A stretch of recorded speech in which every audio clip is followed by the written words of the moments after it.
To properly add an attic storage deck, start by measuring the largest area available that is not hindered by any ductwork and preferably can avoid any existing roof support. To eliminate any potential problems with wiring or insulation, use 2x4s or 2x6 links to create a subfloor system for the new decking.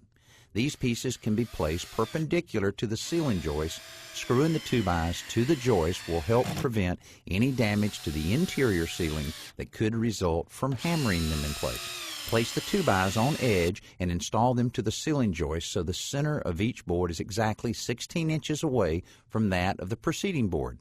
Be careful not to trap a wire between the 2x and the joist. In most cases, you should have enough slack in the wire to move it out of the way.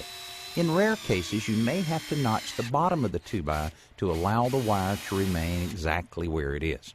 Once all the 2x for the subfloor are in place, add batts of unfaced insulation between the 2x.